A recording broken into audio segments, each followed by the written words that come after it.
All right, today's gonna be a little different on Property Profits. Usually I have somebody here that I'm interviewing, but we are starting a new segment where there's gonna be individual episodes also where I'm gonna be talking to you out of experience, trying to help you along your journey. So let's get started. This episode is about being brand spanking new to real estate, to buying deals, to wholesaling, to doing whatever. I want to give you some to-dos and to not do's. I have done really well and I've made mistakes as well. So I would like to outline that for people that are just getting started on their journey and wanting to break through into this. Let's get rolling. So, what I would do first, instead of getting analysis paralysis and reading yourself to death, if there's a good mentor around you that you can afford, I would go that route. If you're not in a position where you could pay for a mentor, maybe there's a partner around you that you could partner up with.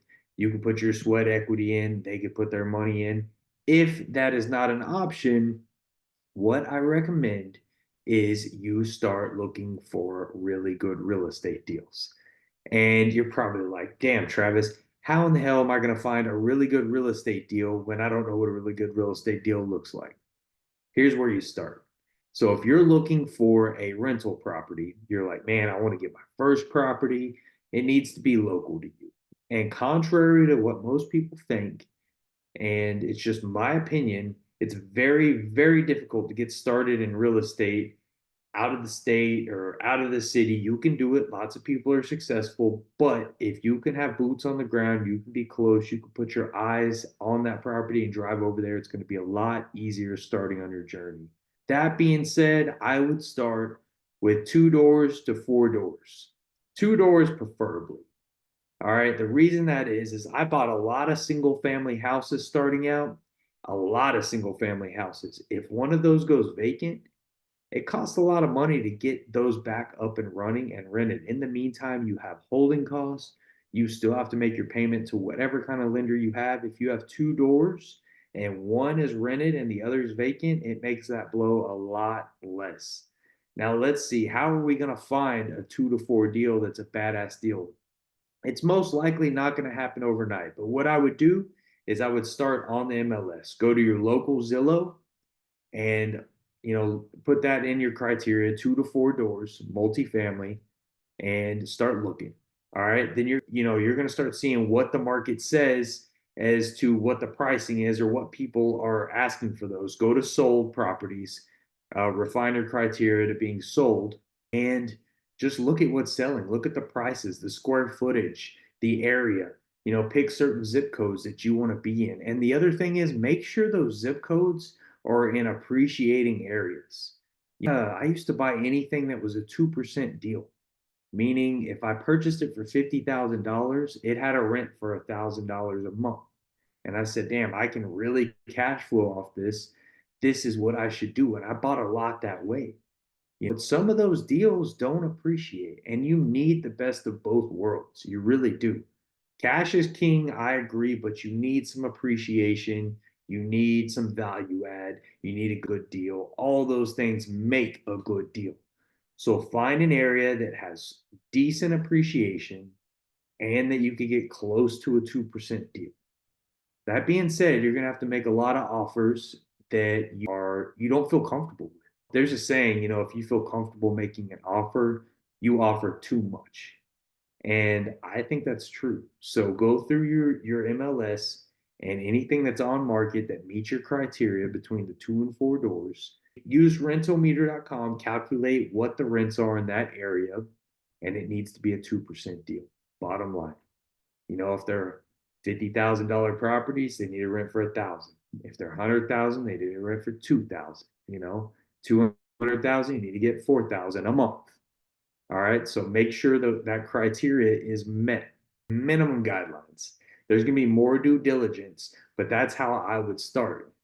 All right. Then you're going to say, hey, man, how am I going to get the money once I find this deal? I somehow talk my way into this deal. You're going to need to contract it. And then how are you going to get the money to buy it? Well, there's a lot of different ways. And here's what I wish I would have known when I started. With those kind of deals, maybe the seller's willing to hold a note. And the way you pitch that is, will you take your equity in payments? Say it's a $200,000 property, it meets your 2% rule, it's in a semi appreciating area. You ask the seller or the agent, since it's on the MLS, hey, do they have a mortgage on this thing? And most agents are going to be like, well, they get tired of hearing, wholesalers and people reach out all the time. It's just part of the business.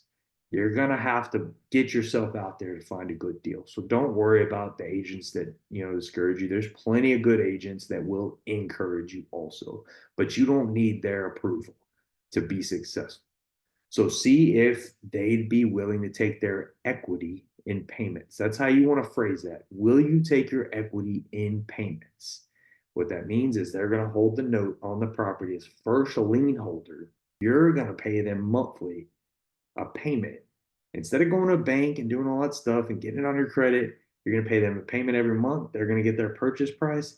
It's all going to make sense. You're going to pay taxes, insurance, maintenance, and it's all going to go through a title company just like any other transaction would. Here's how I come up with that payment. I use rentometer.com, and I don't get anything for telling you that. There's a free version, there's a paid version. It is very inexpensive. Let's say this thing, it's a duplex, it brings in $2,000 a month. You need to be at half of that. All right. I always pitch whatever the average rent is. I pitch half of that on a note.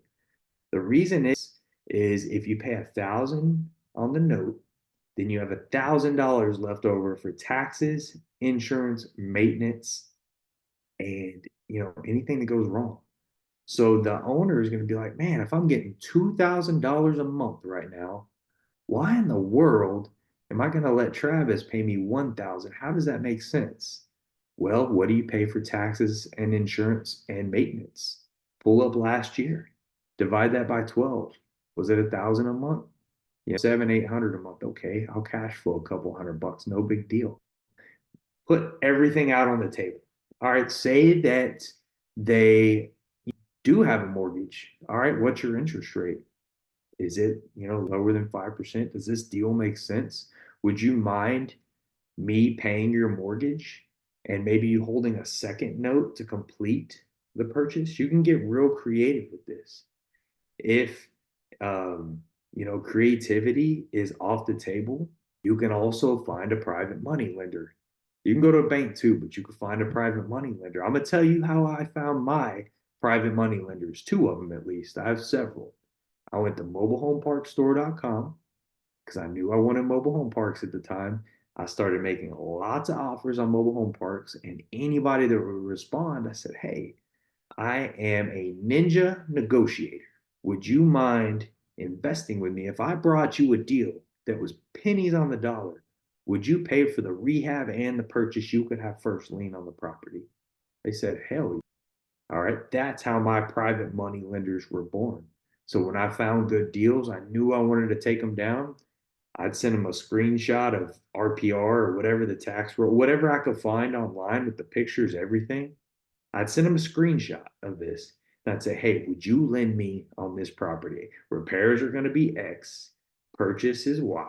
I'd want the total amount of this. What would be your terms?